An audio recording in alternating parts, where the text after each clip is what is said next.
Warning: World Weary Podcast occasionally discusses mature themes and uses colorful language.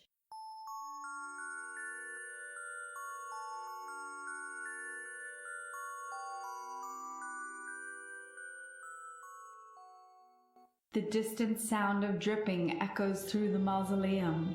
Only a lantern lights your way. An opening leads into a vast room filled with coffins. You creep closer, unsure of what you found. You pull open a coffin lid to reveal a gaunt, pallid creature you can only describe as a vampire. She lays serenely in an outdated white gown, her cheeks rosy.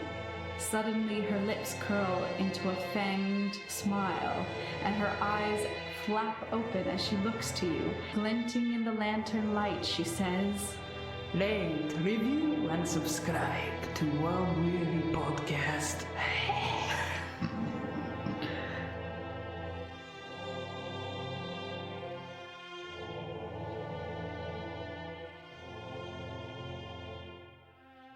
Welcome to World Weary, a weekly podcast where two wonderfully weird women tell each other fantastic stories from around the world to make our miserable lives, and hopefully yours, a little less weary.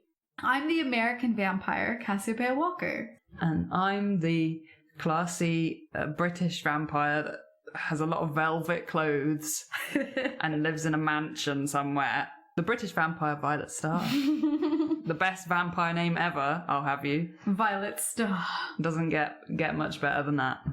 So today I am the Queen of the Damned, so it's my episode, and I chose vampires as a topic, if you haven't guessed by now. What a great topic for solstice. Yes! The summer solstice, the longest day of the year with the sunlight. And we're talking about vampires. But if you think about it, yeah, the vampires can't come out for as long tonight. Yeah. They've got a really early curfew. Window. Yeah. They can't get me tonight. So on a scale of 1 to 10, how badly do you want to be a vampire? 1 being not at all. Okay, from the age of about 11 till about 16, I would have loved to have been an immortal vampire. Yes. I was so into vampires. I got into Anne Rice books. Yes. When I was about 13. Oh my gosh. Because I started my real goth phase about 12 years old, and then it kind of died off around 14. Yeah. But yeah, Anne Rice was a big part of that. Anne Rice is a huge part of my childhood. I watched Interview with the Vampire with where Brad Pitt and Tom Cruise are like weird daddy daycare to that creepy little vampire child. It's played by the girl from Melancholia. Kirsten Dunst. Yeah. Oh God, I think. Yeah, I think so. And then, actually, the one that I really got into was Queen of the Damned with Aaliyah. Yeah, Aaliyah. Oh my God, that was my shit. Stuart Townsend. Oh my God. Me and my sister. And supposedly, it's one of the worst films as far as the Anne Rice. We loved it. We loved it. I loved great it. Cheese, rock and roll vampires. Yes. Vampires in trench coats in weird underground clubs in London. Aaliyah looking like a vampire goddess, which she is. It was so good. And me and my sister and our friend literally could recite the script of Queen of the Damned back to each other. My sister said she was going to call her cat Lestat. So what's your earliest introduction to vampires, do you think? Well, when I was a kid. But then I probably really took in... Oh, Buffy the Vampire Slayer. Oh, yeah. I learned a lot about vampires from that as a kid. I think mine was Vampire Hunter D. Because my mom was like... I remember that being integral to my childhood. The idea of that kind of shit. And probably all the movies and stuff. Just movies of vampires. Interview with the Vampire. All that shit came out in the early 90s. So basically today I'm going to give you a sort of history of vampires. A tiny little... I'll explain where I'm going in a bit, and then, I think you've got a story you're going to tell. Yep. But we're going to break down some vampire stuff, but what I want to get out of the way first is modern vampires. Because I want to do a whole episode on that at some point, but I just want to quickly let people know that there are modern vampires. There's two different types. Let's say we'll call them RPers versus lifestylers. Oh, okay, cool. So an RPer vampire is like sort of usually a young teenager demographic. They like the style and fashion of vampires, but they don't identify as a vampire. And then there's lifestylers, who are people who identify as vampires and may or may not drink blood or do other, as one woman put it, historically vampiric activities. I'm gonna have some beer real quick as we talk about this. So yeah, lifestylers may include, they get dental fangs. You can basically get a dental impression from these places in America and other places around the world. You can choose your fang style, the size of it. So, one guy in particular, he's the only one who does it, has a blood thing, a capsule thing in the tooth, so you can actually use it to cut. It works like a certain type of knife, and a blood will go through the tooth. The nearest I've gotten to that was when I was probably about 12 or 13 again, and me and my friend, in the height of our vampire-y goth phase, in a small market town in England, used to go to school with a bit of fake blood on our neck to make it look like we might have been bitten by a vampire and didn't know it. We were that cool. And all the other little goth kids would be like, "It really kind of looks like got bit by a vampire." And be like, "Yeah, it does, doesn't it?" God. The lamest vampires. Oh my gosh. So you'd be like our peer vampires. Yeah. You weren't out there drinking blood. No way. Okay, well, from your reaction there, I won't tell you my No, just kidding. The time I drank someone's blood by moonlight. All right, so now we're going to get into vampire folklore. We're going to brush over modern vampires. That's going to be its own... We can talk about vampires for like 100 years. It's so true. Yeah.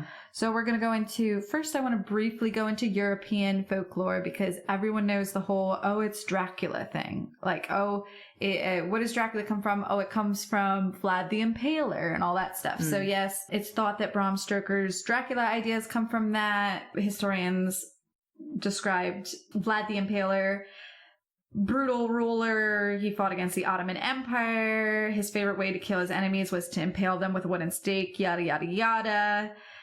And he also enjoyed dining amidst his dying victims and dipping his bread in their blood. And no one knows whether the stories are true as far as that goes, as far as the dipping bread in blood. But yeah, according to Dracula expert Elizabeth Miller, Stoker didn't base it on Vlad Dracula. Nonetheless, the similarities between the two Draculas are intriguing. There's your typical European idea. You know, we've got vampire stories from ancient India. We've got vampire stories from everywhere. They've got their own types. Vampires taking over the planet, yo. Yeah. So what I really want to quickly jump into, because we have an idea of these things, where it comes from, but we cannot deny that cases of vampires do exist, where historically they've written accounts of vampires and shit. And we can't deny that historically they tend to come cropping up around plagues. So we're going to get into that kind of stuff. Worldhistory.us, The Black Death and Vampires. Researchers attempting to look at these mass graves accidentally discover a body that has been placed there basically in the traditional vampire sense. What people do is they tend to impale, they decapitate the victim and then bury the victim's head between their legs, between two femur bones. They basically destroy the body, decimate the body, like desecrate the body. Yeah. Smash it up. They do all sorts of fucked up shit. So 500 years ago, very few people lived past their 40s. And a lot of people believe that if you got old, then clearly you're in a deal with the devil, because no one lived old. So either you're like a witch or you're in league with Satan. And they expected to find these plague victims piled up in this mass grave.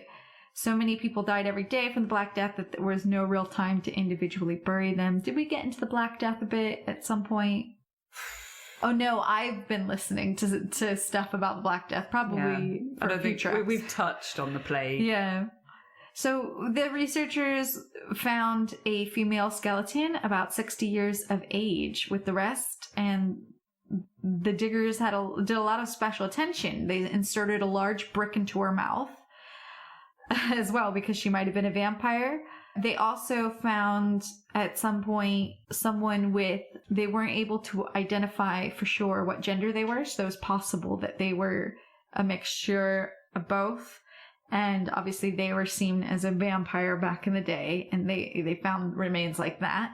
So anything different, if you were even old, you were a target. If you hit 60, you were a target and seen as a vampire, because there's this correlation between plague and consumption and how it sucks you dry of life.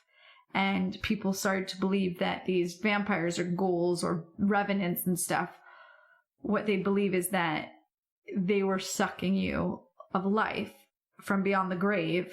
And so in order to stop that sucking of life, you had to kill them. But by most of the counts, unless it's written by a priest all of a sudden, and it seems to be that way. All of a sudden the priest accounts sometimes are a bit different, but most of the accounts, it doesn't stop the sickness, because we modern people know that that's not how it works. It's an airborne illness, consumption, or tuberculosis as it's called now. And so what would happen is gets these panic things, and that's why this is all throughout Europe. There were bursts of vampire panics around plagues and stuff. There was an outbreak of alleged vampire attacks in East Prussia in 1721, in the Habsburg monarchy from 1725 to 1734, which spread to other localities. I don't want to get too into that in case I don't know where your story is going, but there's a bunch, Greek origins. There's a great Greek origin one. You're smiling, so did I accidentally go near yours? No, okay. Not at all. Okay, so the one that I found most fascinating that I'd never heard about was the story of the Orca of Delphi in Greece. So basically, I'll give you a quick rundown. There's this guy named Ambrosio. He goes to the temple of Apollo. There's some maidens there. They don't have to be chaste. You know, he gets his orchin read, and they're like really cryptic. They're like, it sounds like bad shit. He just sits there all day thinking about it, then meets this girl. He and the girl love each other, so he keeps seeing her, and he writes her these little notes. But shit, Apollo's really jealous. You know how gods get. And so he decides to curse him. And so he curses him to not be able to be in daylight. And so that fucks him up. So he's all vampire now. Vampire god. So he goes to Hades, and Hades is like, yo, bro, leave me your soul, and I'm going to give you this bow with 11 shots, and you can use that to try and get Artemis, the goddess of the moon, and hunting and shit, to fucking, like, give you, like, maybe she'll help you out if you use this bow. And so he goes to use this bow. He kills a swan every day, and with the swan's blood, he drinks the blood, and then he uses it to write the notes to her in blood, to his lover, lady, and passes them because he can't be in sunlight. And it's like, we'll go away together. We're going to go away. And he runs out of arrows, and the last day he misses a swan, and he can't write a note to his lover. And Artemis takes pity on him. And little does she know that Hades has a deal. He's like, if I want you to steal Artemis's silver bow, right? And so she takes pity on him, and she's like, oh, you can borrow my silver bow, because he gives some bullshit reason why he needs it. He takes it. She realizes what he's doing because he goes to Hades. So she makes him allergic to silver. So he has to drop the bow. And the problem is, because he can't get the bow to Hades, Hades keeps his soul. And so now Artemis also doubly curses him. You know, now he can't go in the sunlight, and he can't touch silver. So he's like really pissed off. And then she takes pity on him again, and then she's like, okay, here, I'm going to give you fangs, immortality, and super speed. So you and your lover Selene can escape to my temple and worship me. Get away from Apollo, but here's the problem. If you worship me, your girl has to stay a virgin. She can't fuck, so you'll never be able to touch her. So they end up together, but they can't touch each other. But it turns out he knows that if they live a life together chastely, where he at least gets to be with her. And then, but she starts to get old and get ill, and he's immortal, and he's watching her die. And there's like one way you can save her. You can mix your blood with hers, and that'll make her young and beautiful again. and it'll give her immortality. But he's like conflicted. He's like, I don't want to kill her because you have to drain her of her blood to do it. So he has to essentially kill her and mix their blood. Oof. So he bites her. They convince him to do it, so she'll become immortal as well. Selene becomes the goddess of moonlight. So she dies, but she doesn't stay young and beautiful. Ha ha ha. She is immortal, but she just becomes the goddess of moonlight, so she can touch him now. Oh, okay. But only in moonlight form. So he forever wanders the earth in the nighttime under her moonlight touch. That's fucking vampires. That is vampires. Very romantic. Very romantic. And he like loves her even though he can't touch her. And like it's very Chobits, isn't it? Yeah. Like, that's repressed anime kind of stuff going on, isn't it? Yeah. So there's like, I thought that was really fascinating to be told as far as like, we've got all these vampire origins from everywhere. So yeah, there's a bunch of stories, but I want to tell you just briefly, basically, there's a bunch of stories here, but I think I'm going to stay with one case, which is the case of Mercy Brown and the Rhode Island vampire panic We're going of 1892. America. So this is an American story of basically, it happened all over Rhode Island. There was also some, I think, Connecticut ones. There was other states where they had the problems as well with vampires. Mm-hmm. So basically, this case starts with the death of Mary Brown in 1883. So Mary Brown dies. She's the mom of this huge family. She dies of tuberculosis consumption. And then all of a sudden, other people are dropping like flies, because that's the way it works with consumption. 1888, years later, their eldest daughter, Mary Olive, died from the same thing. After their deaths in 1890, the last remaining kid, Edwin, becomes ill, and his father tries everything to keep him alive. So that is in 1890. So 8 years before is when Mercy died. Mercy Brown, the daughter. So on the morning of March 17th, 1892, basically Edwin starts dying, and the whole village is like, what the fuck? Ooh. Oh my God, your whole family's dying. It's a vampire. Mm. And what you need to do, and they're telling this to a mourning father who's got a dying son, what you need to do is dig your loved ones up. You need to chop off their heads, take out their hearts, stab the heart, burn it, and then eat the ash. Why? Why would you tell your neighbor to do this? This isn't just the villagers. This is the town doctor and the town reporter. People back then were crazy. Cray. So that's what they tell him. He doesn't want to do it, but because the villagers are acting so fucking nutso and being so insistent, he has to do it. They're all like, no, if you don't take care of this vampire, it's going to kill all of us. So on the morning of March 17th, 1892, the bodies of her mother and sister were dug up, and it was determined neither was a vampire because the bodies were decomposing as they would expected. But then they dug up the body of Mercy Brown. Oof. They found her in excellent condition, and she had changed positions.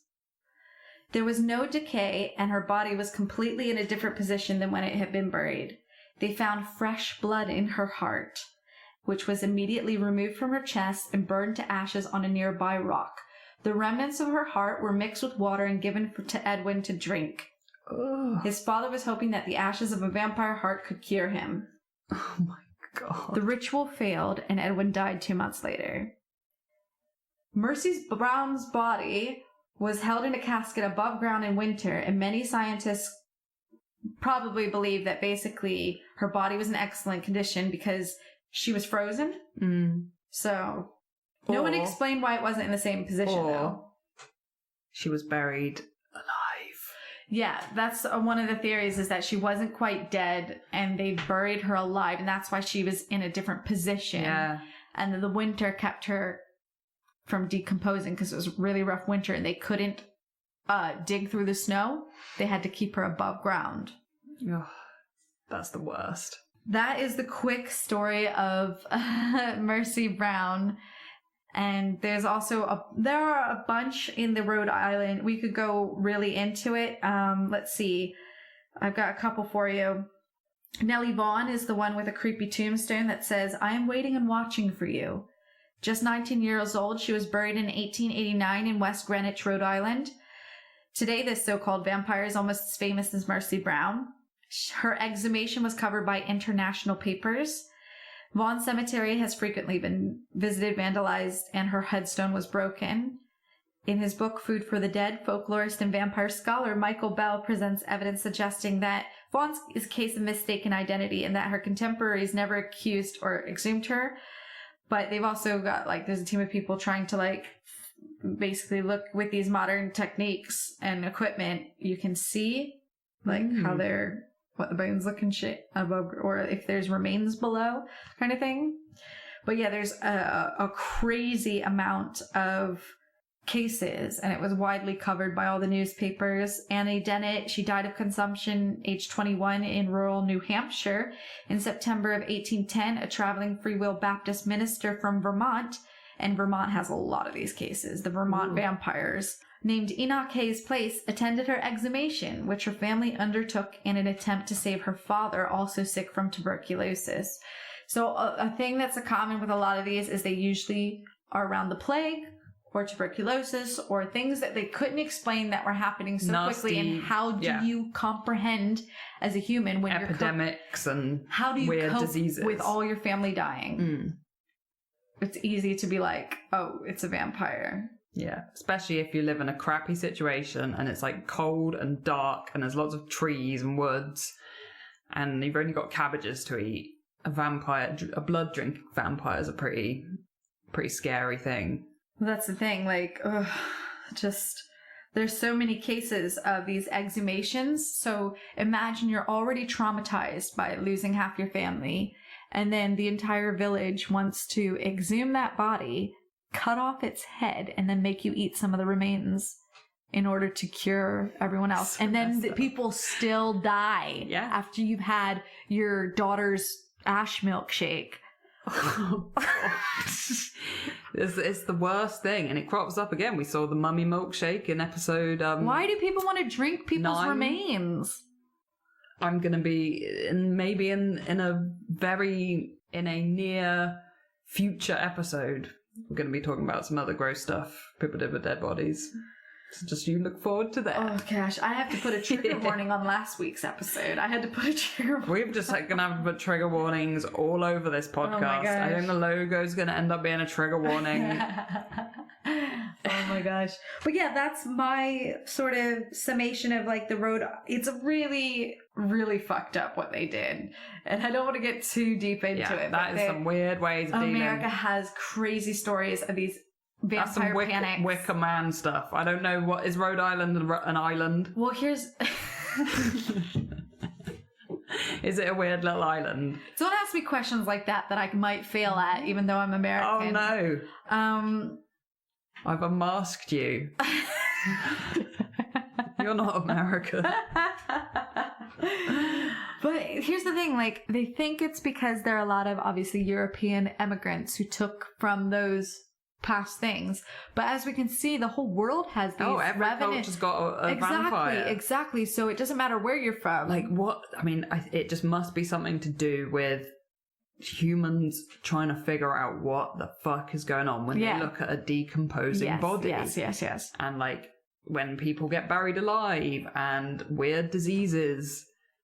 Yeah, that's a lot of it as well. People buried alive. You see that? How do you deal with that kind of stuff? What kind of weird, fucked up stuff does that do to our brains, where we're thinking about blood and drinking blood and what might happen if you drink blood, eating, and in a time when it's already a struggle to survive a winter, you know, when it's a struggle to survive daily life, when your teeth are hurting so bad you can't think.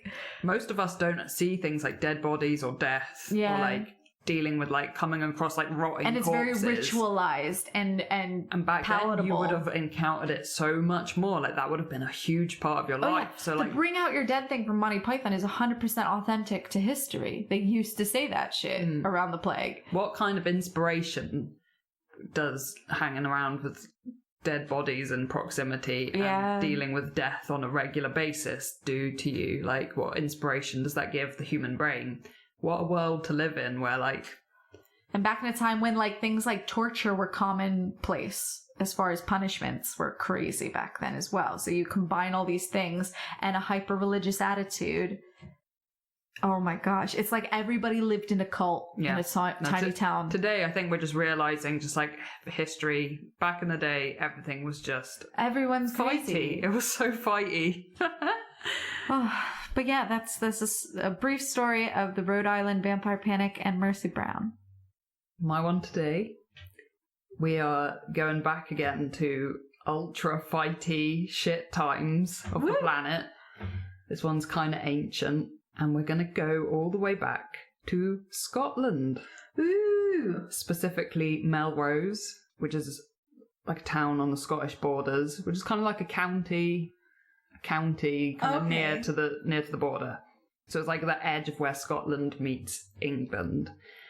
And we're going all the way back to the 12th century AD. Oh my gosh. What dates are is the 12th century, Cassie? 1100? Yeah, that's right. So 1101 all the way up. So we're talking like 900 years ago. Jesus We are Christ. so ancient. I am from truly ancient lineage. Oh my gosh. What a little bit of subtle shade toward the Americans here, guys. I want you to take note. What was going on in Scotland in the 12th century? What was going on? I'm guessing they were killing English people. Yeah, there's a lot of that. The borders with England were still pretty fighty. Viking stuff, maybe? Yeah, there may well still be some Viking problems up in the north of Scotland. Other than that, I don't know. They got their Scottish kingdom together in the 12th century, but it was still fighty. Everything was probably pretty shit. Yeah. And there would have been a lot of England versus Scotland fighting. Well, that's shitting in holes. Yeah. Yeah. I was just worried, like, everyone always glamorizes these things in movies. I'm like, where's the hole she's sitting in, shitting in? And why does she have any lick of makeup on? Yeah. Like, in that sense, like a peasant lady, like, glamorized. That is kind of like... That's why Monty Python's great, because that literally is so... Or the Monty Python bit where they're just, like, scraping the mud with a stick, and that's their, like, toil. That, when I was a kid, I was like, that looks accurate. Yeah, that feels accurate to me. There's still people who do that job, like, in this country. Sign me up. So, that's the general atmosphere we have going into this. This is not good times. King David I, King of the Scots, he got together with some Cistercian monks, and they're like, all right, we want to build a big fuck-off abbey in Melrose. So there'd already been a monastery at Melrose that was built, okay, get this, around the year 651 AD. Wow. Yeah. We was building stuff back then. Mm-hmm. Real ancient, but that had been like raided and like just messed up a lot, I guess. In fact, Kenneth I of Scotland. Kenneth. Kenneth. Do you have those reports for me, Kenneth? Kenneth, I think he's like meant to be like a Pictish king. Okay. So real ancient. Sexy king. But anyway, so that was gone, that old monastery. And these Cistercian monks, they didn't really like the plot of land that had been on, and they wanted to do farming and stuff. They needed better quality soil. They're kind of fussy. So they decide to build this new abbey about 2 miles down the road. It took 10 years to build, but it was officially established in 1136. It becomes St. Mary's Abbey. But I'm just going to call it Melrose Abbey so it doesn't get too confusing. Yeah. And gradually a little community kind of springs up around the abbey, and it becomes a bit of a hub with all its activities and its farm. And it provides food for poor people and all kinds of things. So in these very early years of the abbey, there is a priest or a chaplain living near or around Melrose. And he turns out to actually be a bit of a bad guy. Oh. It was said that he was fond of all manner of sin and vice. So even though he is a man of religion, he has a reputation for being a dickhead. God. He's got a mistress. He lives a very indulgent lifestyle. And he likes killing stuff. In particular, he was very fond of hunting on horseback with a pack of hunting dogs in tow. How dare he? And so he is nicknamed the Hunderprest, which means dog priest. Yo. The hound. Yeah. Anywho, this Hunderprest is not well liked by the monks or the locals, and by the time he dies, everyone kind of has a sigh of relief, and they're like, oh my god, what a nasty piece of work he was. Fucking good riddance. And they bury him, and they put a big old slab of stone on top of his grave, and they get on with farming parsnips or whatever. End of story. Yeah. It's not. Of course it isn't. The people that live in and around the abbey, you know, because it's not just monks, it's like a whole kind of it's a community. Complex. It becomes a little village, basically. If there's a kick-ass abbey somewhere and you're in Scotland in fucking Melrose when there's only like 3 sticks around, you're gonna, of course, want to live near the cool place that's like the giant stone building. Yeah. A community is grown around there. Okay, and then, so it's all, like, nice. It's like everyone's just, like, moved into this, like, cute new village and, like, just, like, eating their parsnip or whatever in the dark. And they fucking look out their little window and they see this ghastly, dead body walking around outside at night. Gross. A zombie, basically. Oh, fuck. A corpse. A ghoul. Like, walking around. So, the locals, they tell the monks, they're like, there's a scary-ass corpse walking around at night, and we think that it's the Hunderprest. He's come back from the grave, because it looks just like him. Oh my god. And the monks... the monks, they just turn a blind eye to it.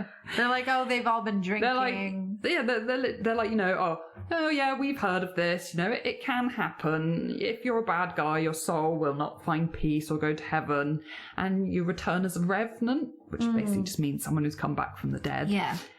So it should be fine, you know, just leave them to it, you know, it should be fine. And we got a business to run here, actually, and like a farm, so we don't really have time to deal with it right now. Bad idea. So You gotta deal with the zombie. just letting the zombie Oh, don't worry about it. No, it happens. It happens, All trust the me. locals are like, oh shit, we've like just signed like a 6-month contract for this like hut. I'm on a new lease. I can't move. So the Hunderprest, he continues to stalk the area at night, freaking all the locals out. Then the monks hear that the Hunderprest is not just stalking around.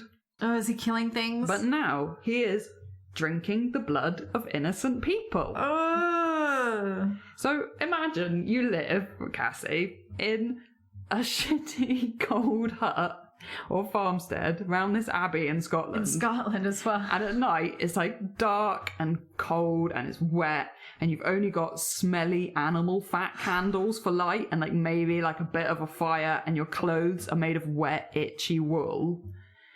And you're being terrorised by a walking dead corpse that no one liked when he was alive, with fresh blood like all over his face, trying to like catch people in the dark or like break into their house. Is fucking terrifying. No, these monks need to get on it. Have you ever eaten? Have we ever got you to eat black pudding?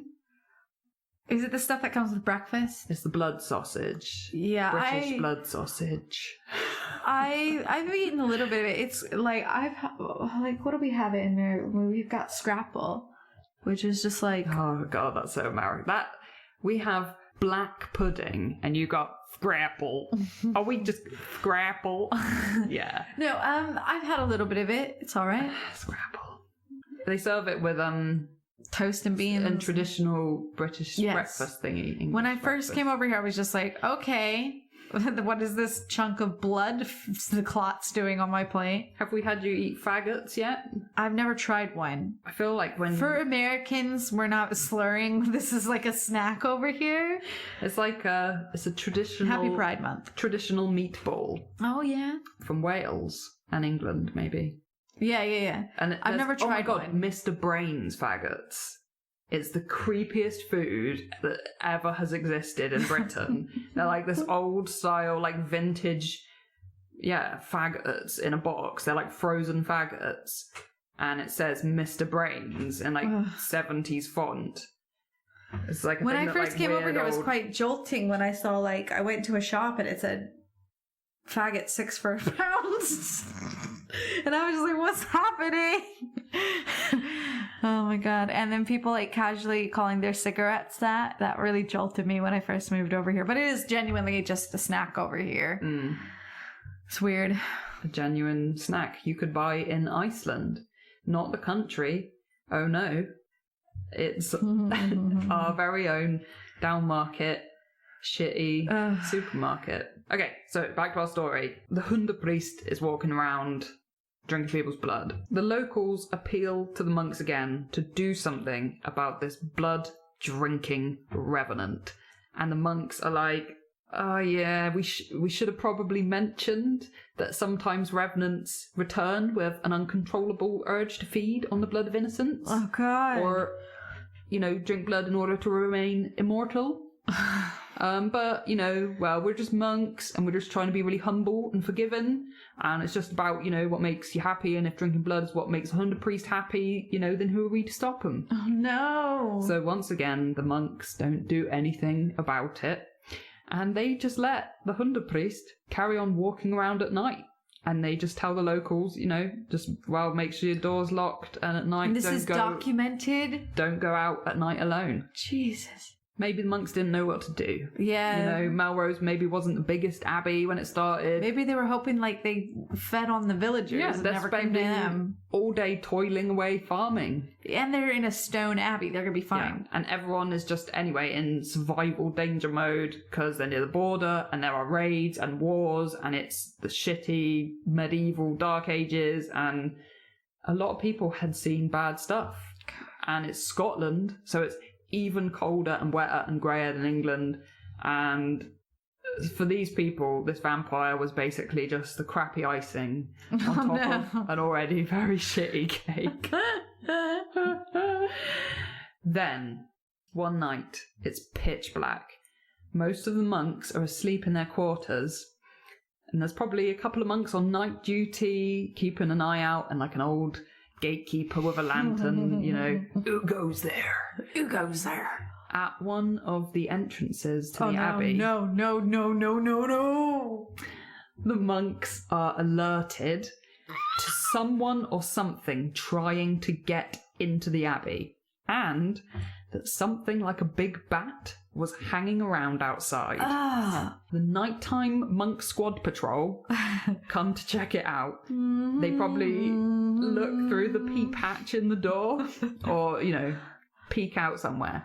And before their eyes, the bat transforms into a creature of darkness. The terrifying Hunderprest vampire with blood dripping out of its mouth. The monks start praying and chanting, and they perform a ritual to ward off the devil. And Get the fuck out of here, please, spooky vampire. That's coming soon on our Christmas Carol album. So they manage to drive the Hunderprest vampire away from the abbey. They could have done this the whole time? The whole time? All it took was a bit of singing. For a little while, the monks thought it was finished business, and that was the last they were going to see of the vampire. The vampire just didn't like their singing and fucked off. He's just like, fuck this. Especially because he was a priest originally as well. I want he was blood like, of someone who doesn't sing like shit. Yeah. They carry on farming parsnips until the Hunderprest vampire starts pestering his former mistress, a lady who, when he was alive, was in his employment, apparently. Oh, wow. He turns up at night outside her cottage near the grounds of the Abbey, and in classic ex-boyfriend style, he starts shouting and yelling out on her lawn in a vampiric attempt at a booty call. Oh. My most hated word to pronounce in British gross. accent. Oh, Booty call. it sounds professional when you say Booty call. It just feels wrong. I feel a little bit of me going, oh. I think it sounds dirty in the American accent. Booty call. There's too much D on that. Booty. The only booty I can handle is pirate booty. Then it's fine. You put the Southwest accent on. Yeah. Otherwise, you're not ready for that jelly.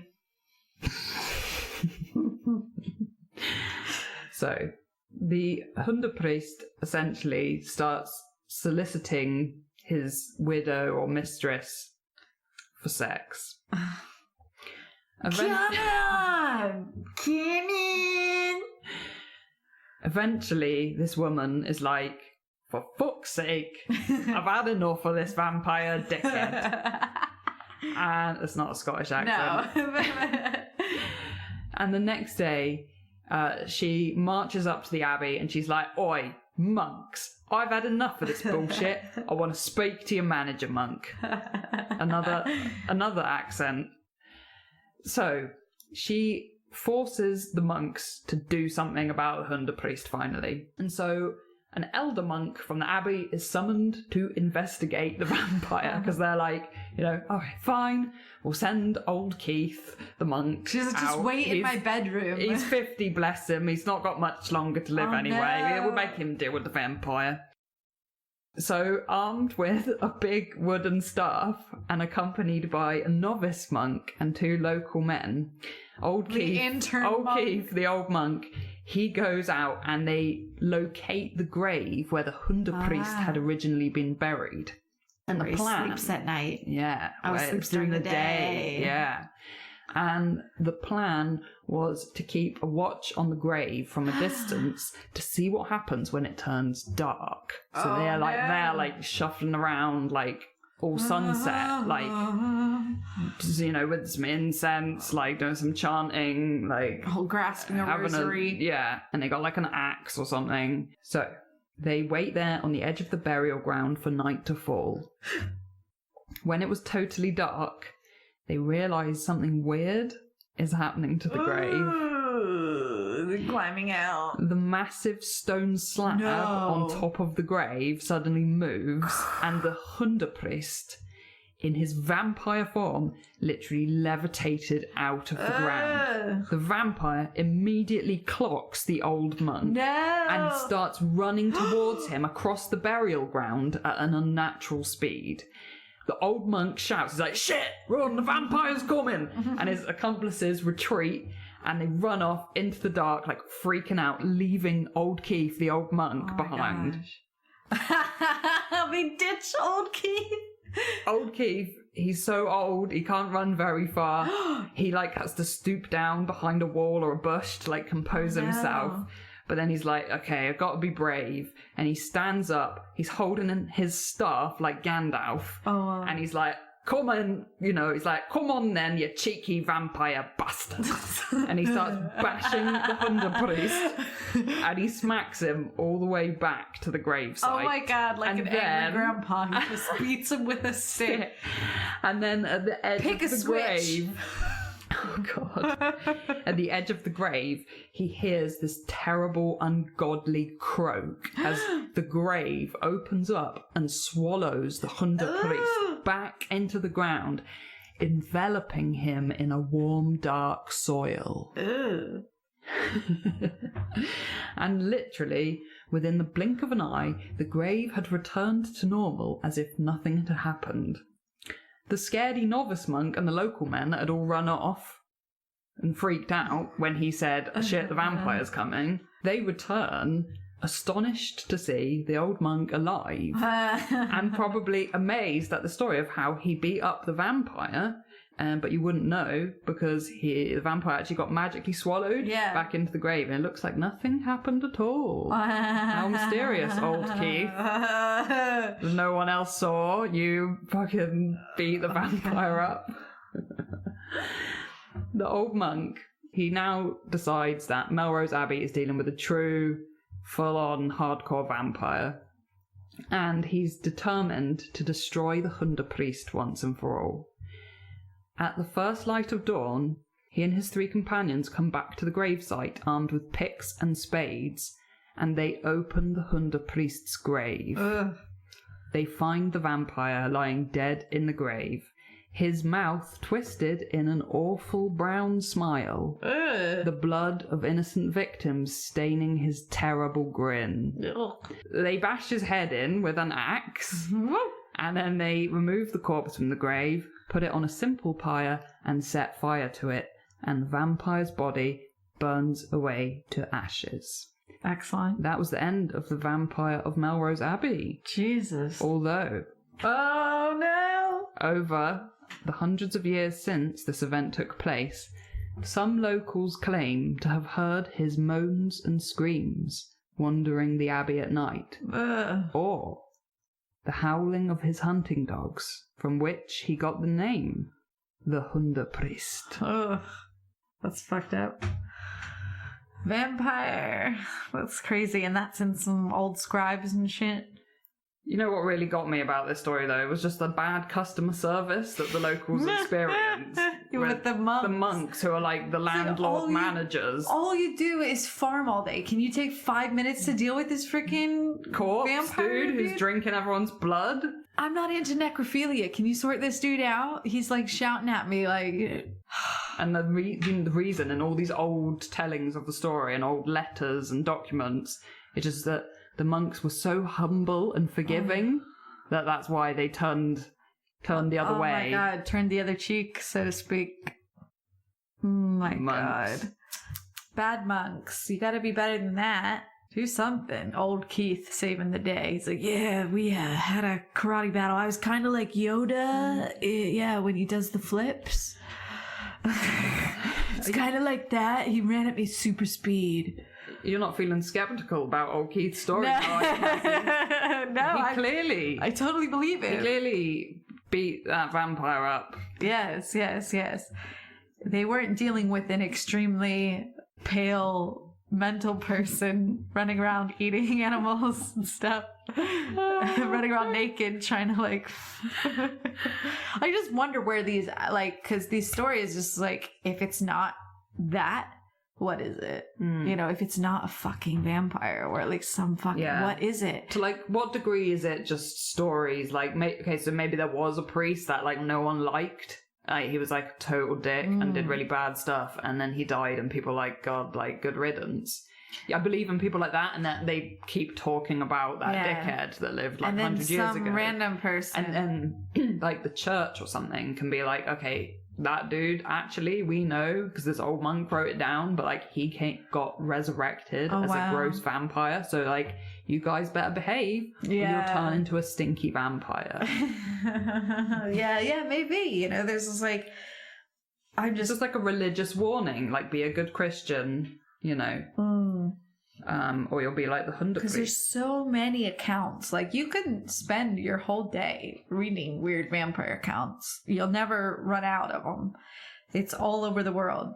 It's just like, it almost feels like a weird expression of the... when our life thinking about blood and death and corpses and dealing with death all the time. Yeah, all of that stuff. But is such a taboo and is now like a super taboo kind of thing. And leave it to us to glamorize so how does that, it. But that stuff leaks out of us in like weird, creative freaking places. Like, how do we express that? And we express that stuff through things like vampires. Yeah, but isn't it funny how we'll take something that was, for those kind of expressions, a coping mechanism, so to speak, an ancient coping mechanism or an ancient explanation for a plague you can't understand that's airborne. You don't have the ability to understand a plague. It's like humans' way of controlling stuff. Yes. Like, if we can give a name to these things, box it up, and give it a backstory, then suddenly it's a lot more easy to control. They're ruled by superstition, so you have to explain it away like that. Oh, it's a vampire, let's deal with that. At least we can say we're doing something. At least they can do something and feel like they tried. Yeah. It's like a coping mechanism. And then over history, and what do we do with it? We turn it into like a weird sex symbol in modern times. God. They We were name talking a about this the crazy, other day. horrible folktale monster thing, and there's a sexy version of it that we've made a movie out of. And vampires in particular is a really sexualized kind of concept. And it comes from this quite literally, it's not a living creature, it's a corpse. So you're essentially it's a branch off of necrophilia. Yeah. And just all that weird blood stuff. Yeah. Like drinking blood and stuff. And it really appeals to people, but I wonder how much of them, It's if a very they really intimate knew kind of thing, you know, this like drinking the life force. Yeah. I think that lends And it was a itself time to it. period when they thought bleeding people would cure them of stuff as well, and like just a lot of blood obsession. No, talking to my mum recently when we were reminiscing Anne Rice books, because I'd read them and my sister I think read them as well, and then my mum also had to read them to see what the fuss was about, and I don't think she particularly thought they were that great, but there was some, I had a lot of introductions to adult things in those Sexy, books, you know, vampire stuff. There was some, it was certainly too old for me to be reading at like 12. Well, it's just all about being the vampire in the fancy cocktail bar in London in a velvet jacket. My ideal vampire setting is like Vampire Masquerade, underground, London circa Victorian era, gothic, vampiress. But with a little bit of a modern fashion twist. I like the idea of it being in modern times, but they all still dress like they're from the fucking Victorian era, and they still have that air. I love the aristocracy of vampires in those books and what they've done. Now, what I love is families of vampires and stuff. When really there's usually individual, and maybe that's where family of vampires come from. When people die of these consumptions, the whole family is being affected by the family member vampire. And they're essentially turning other family members dead.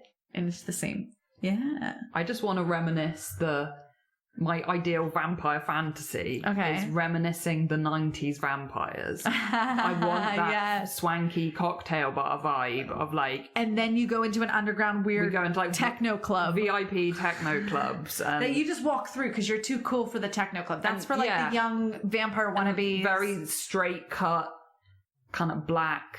bob 90s structured fashion. And long black hair that's slick and in the middle part. Wearing little rectangle sunglasses indoors. With bright red lipstick and like a face that says "Don't talk to me." Yeah, and just always play an anthem of like subversive industrial music behind me wherever I walk, like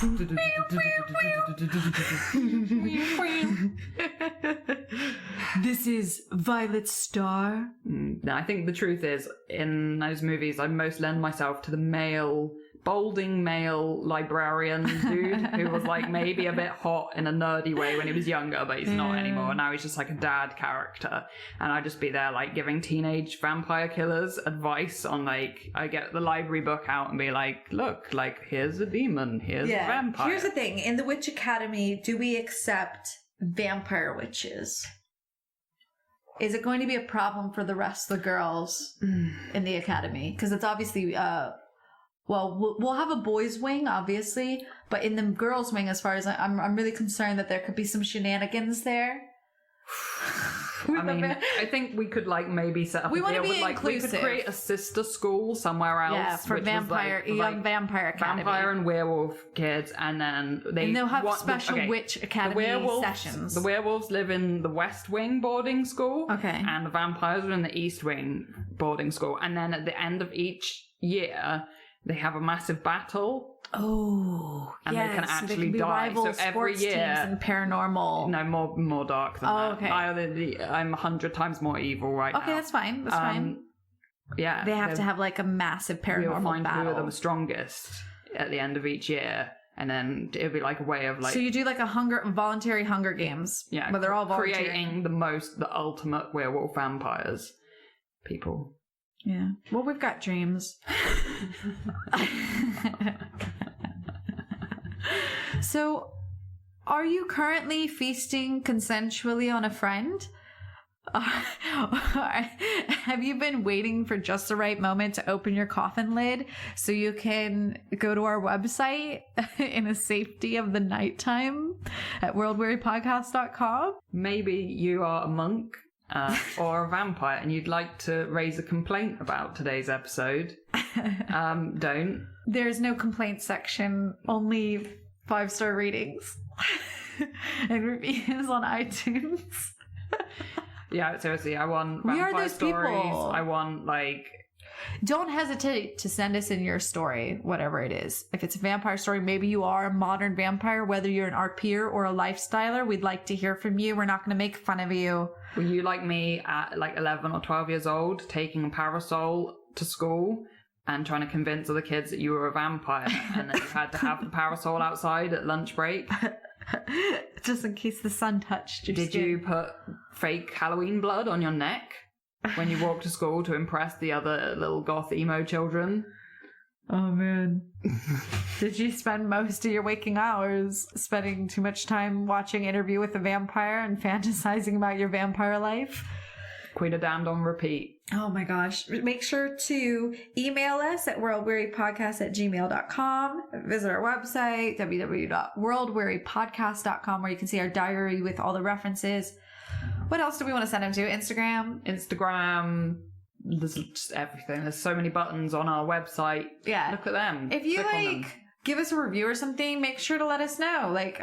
Hashtag World Weary on Twitter for anything you want to talk about World Weary related on Twitter. Make sure to give that hashtag so we can look through it and we'll retweet you and stuff. Are we doing a solstice tarot reading? Yeah, we've got to do the tarot. So last week we had a pretty good reading, didn't we? It was all all right, so.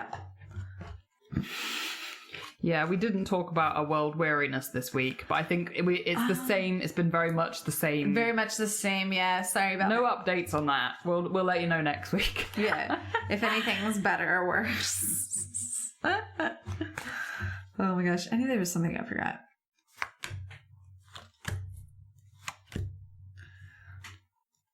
All right. Ooh, this is looking interesting. So, in the recent past, we've got the death card. Oh my gosh. Oh no, we're getting attacked by the kitty. Oh no, it's Lupin. Come on. Come on.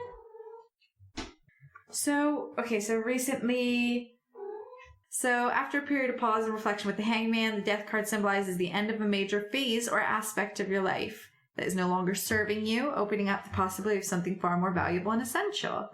So sort of the end of something, the beginning of something else possibly. Broader, more satisfying experience as a sudden, unexpected change. We've been there recently, I think. Oh, we've had a lot of that. Now, our current present is the 9 of Cups reversed. So even when it appears you have everything you ever dreamed of, it can still feel like something is missing deep down. Have you pursued some kind of growth or fulfillment? It's sort of like the reverse version of it's maybe you think everything's going well, but it's sort of instead of looking outside for happiness, you should search within. So that's sort of presently. I think we had that sort of discussion, actually, that we were just happy to do the podcast because it was something we were doing for fun. And the fact that we get any comments on it and people seem to like it when I'm streaming, they come in and say comments and stuff, which I find really fucking motivating. It's sort of basically, you don't need anybody else to make you feel good. It's total RuPaul, love yourself, because you can't love others until you do. It's something we battle with on the day-to-day. It's like unrealistic expectations. Looking for that love. Yeah. Approval and, tweak our goals to keep them in line with personal values. It's sort of like a reminder card of, but that's good for a reminder of us. And what's in store for our future of the podcast. We've got a Page of Swords here, and I'm sure there are lots. I'm using Biddy Tarot, but I'm sure there are people who know tarot cards better. My cards, if I'm doing a proper reading, I usually get involved, but we're just doing silly stuff. Okay. Energy, passion, enthusiasm. When it shows up in a tarot reading, you are bursting with new ideas and plans for the future. You may be excited about a project or learning something new, and you have a lot of energy. The challenge is whether you can keep up with it. Or keep it up. When you're exploring new ideas, new knowledge, new techniques, it can relate to communication, different way of expressing yourself. If you're looking forward for a sign to move with a new project, basically it's the go for it sign. Sweet. The go for it card. Oh yeah. So that's I'm really good going for reading. So yeah, I like the reminder of the Nine of Cauldrons reversed there. It's sort of like, you know, our expectations have to be within ourselves. Like we have to look for that peace and happiness within, you know, we have to be happy with the podcast from here in this room, just us talking to each other. Editing and all that other stuff and releasing it is out of our control. Once it leaves this room, it's everybody else's. It's not mine. I'm a Taoist in that sense, and I walk away from it. So I like that card coming up for the present. And the death card's very interesting. Like, we've gone out of a phase. I wonder if that means, like, especially with our podcast, whether we've gone out of that phase of being unsure. Now we're pretty sure we've got everything sort of, and we'll move forward with all this burst of energy. Man, I love the characters on these cards. Yeah, the characters on this. Tarot of the Old Path, if you want to look it up, guys. My cards are amazing. The amount of naked women on all fours.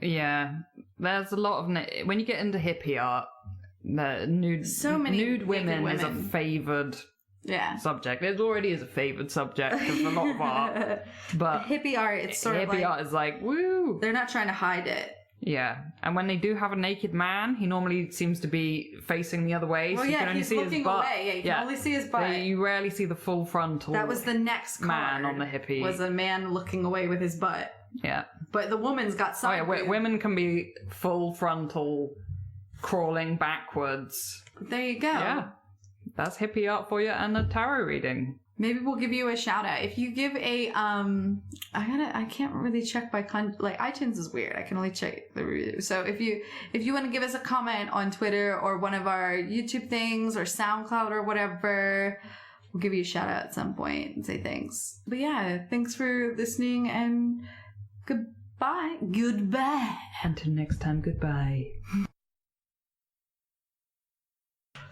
Are we in Transylvania? Oh, yeah. Well, for the intro. Sweet. Should we do it one more time? Yeah. My bit's long. And is it catacombs or catacombs? Do Americans say catacombs? We say catacombs. Okay.